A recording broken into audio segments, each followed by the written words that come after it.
আমাদের ওসমান হাদি ভাইকে জুলাই জঙ্গি বলার সাহস এই মহিলাকে কে দিয়েছে? এই মহিলার পিছনে আসলে কারা আছে আমরা জানতে চাই। ওসমান হাদি সাহেব তিনিও এই জুলাই জঙ্গিদের একজন ছিলেন। আর আমরা ৭১কে ভালোবাসি কিনা এই সার্টিফিকেটটা কি আমাদেরকে এই সমস্ত এই শাহবাগীদের কাছ থেকে আমাদেরকে নেওয়ার লাগবে? তিনি তার বিভিন্ন বক্তব্যে এটা স্পষ্ট যে তিনি বাংলাদেশের স্বাধীনতার ১৯৭১ সালটাকেও ধারণ করেন না। আর সে বলতেছে যে ওসমান হাদি ছিলেন দেশদ্রোহী।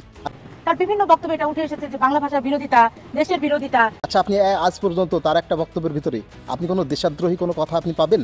বরঞ্চ দেশকে ভালোবেসে যেই লোকটা জীবন দিয়ে গেল সেই লোকটাকে বলা হচ্ছে সে নাকি দেশদ্রোহী। আর আমার মনে হয় এই সমস্ত নর্তকীদের ব্রেনেও গোবর ভরা। দেখেন বলতেছে যে ৩৬শে জুলাই। আচ্ছা বাংলাদেশের ৩৬শে জুলাই বলতে কি কোনো জুলাই অভ্যুত্থান আছে বলেন? তার বিভিন্ন বক্তব্যে এটাই উঠে এসেছে যে ৩৬ জুলাই সব, ৭১ কিছু না।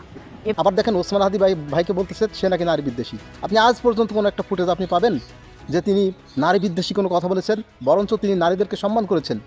তার একটা স্লোগানে যে নারীদের গোপনাঙ্গ ছিঁড়ে বিড়ে ফেলার যে একটা প্রবণতা ছিল, তার এই অশ্লীল স্লোগান কিন্তু দীর্ঘদিন দেশের মানুষের মুখে মুখে ছিল।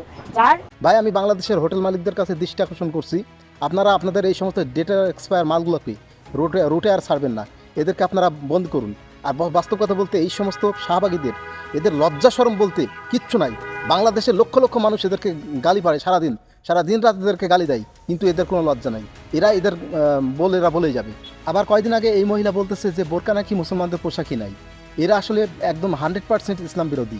এদের ইসলামের কোনো বিধিবিধান এদের পছন্দ হয় না, কারণ ইসলামের বিধিবিধান যদি প্রতিষ্ঠায় এদের এই নোংরামোগুলো করতে পারবে না, অশ্লীল গালিগুলো মানুষকে দিতে পারবে না।